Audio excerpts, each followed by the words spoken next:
proses pengambilan ya bahan baku yaitu adalah air laut begitu untuk menjadi kunci utama dalam produksi garam di tanah air. Nah, PT Garam sendiri juga tadi seperti yang Anda sampaikan bahwa sebetulnya berperan ya dalam upaya untuk mengambil bahan baku ini baru kemudian didistribusikan kepada para petani garam begitu kan Pak. Nah, pertanyaannya adalah sehingga akhirnya balik lagi tadi dibutuhkan dari sisi infrastruktur, dari sisi teknologi. Ini kan artinya adalah investasi dari PT Garam. Nah, untuk hal ini mungkin bisa digambarkan dari PT Garam begitu ya, investasi yang sudah dilakukan akan seperti apa karena demand-nya akan besar begitu seiring dengan larangan impor dari pemerintah ke depan. Baik, terima kasih Mbak Eva. Jadi PT Garam selama ini memompa air laut ya, untuk digunakan sebagai bahan baku, diuapkan, dievaporasi. Petani-petani di sekitar PT Garam itu menggunakan bahan baku dari PT Garam juga. Gitu. Ada yang masih 3 derajat bumi, ada yang 5, ada yang 6, dan ada yang lebih. Nah, nanti kita bekerja sama dengan sistem bagi hasil.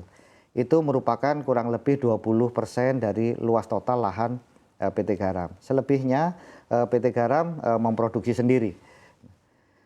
Problemnya adalah petani-petani yang tidak di sekitar PT Garam. Gitu, yang tidak di sekitar PT Garam, mereka mengusahakan sendiri semuanya. Sehingga memang produktivitasnya biasanya lebih rendah. Ya. Karena mereka tidak mungkin memompa air laut sendiri, gitu. Nggak mungkin. Mereka memanfaatkan pasang surut dari air laut.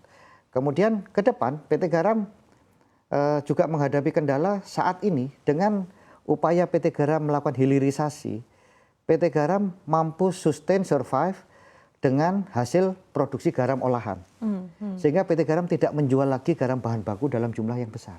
Ya. Implikasinya harga di bahan baku di tingkat petani itu terjaga baik. Gitu.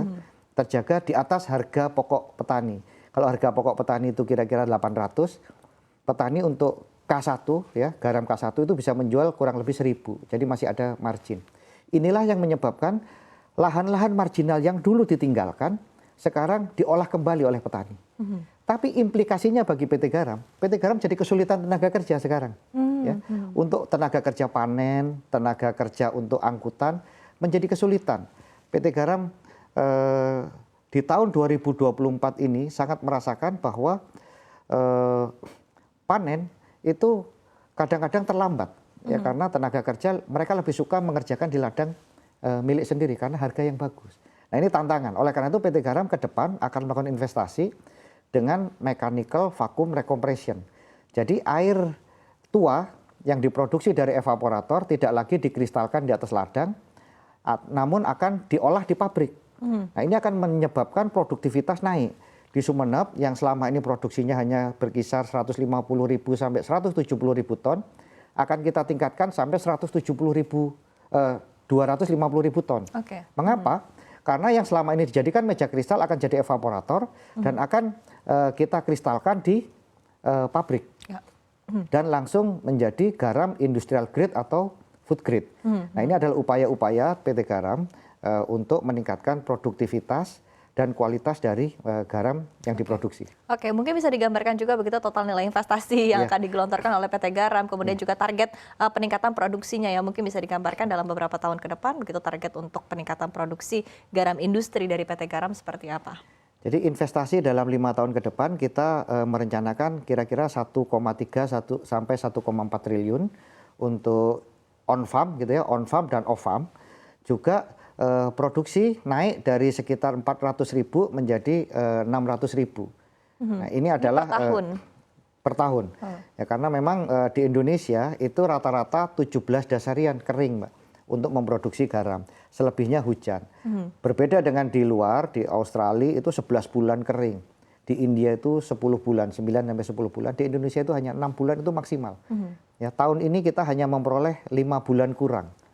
Ya, sehingga memang produksi tidak mencapai target 300.000 ton.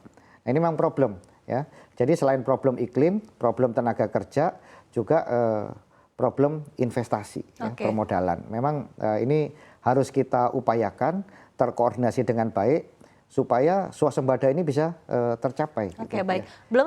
Belum selama ini juga mungkin problem di market begitu ya, karena bersaing juga dengan garam impor begitu, sehingga akhirnya memang perlu ada ketegasan dari pemerintah untuk tadi ya mencabut untuk melarang impor garam di dalam negeri. Nah, ketika kita berbicara mungkin berkaitan dengan implikasi dari kebijakan yang diterapkan oleh pemerintah dan mungkin sejauh ini ya sebetulnya apa sih yang betul-betul dirasakan oleh industri ya ketika bersaing dengan garam impor begitu? Apakah memang ada beberapa kesulitan yang dirasakan oleh industri sehingga akhirnya harga garam domestik dengan harga dari garam impor ini sendiri juga sulit bersaing? Dari sisi harga sebenarnya tidak terlalu banyak beda antara garam lokal dan garam yang diimpor. Kenapa?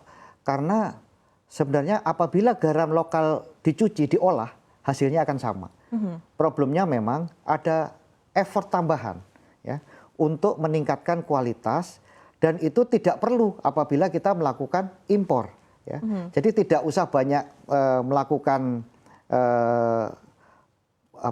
aktivitas tambahan biaya, sudah cukup, gitu ya, sudah bisa digunakan untuk industri. Apabila garam lokal, karena petani garamnya masih basah, harus dikeringkan, kemudian harus dicuci, maka ada effort tambahan. Effort tambahan inilah yang tidak dikehendaki sebenarnya. Gitu. Namun PT Garam komit ya untuk melakukan upaya-upaya meningkatkan kualitas dan kuantitas garam dari dalam negeri ini. Supaya industri-industri, terutama sekarang industri aneka pangan, PT Garam komit. Berapapun kebutuhan industri aneka pangan sesuai kebutuhan mereka, PT Garam siap mensuplai dengan harga yang sama, bahkan lebih murah daripada harga impor.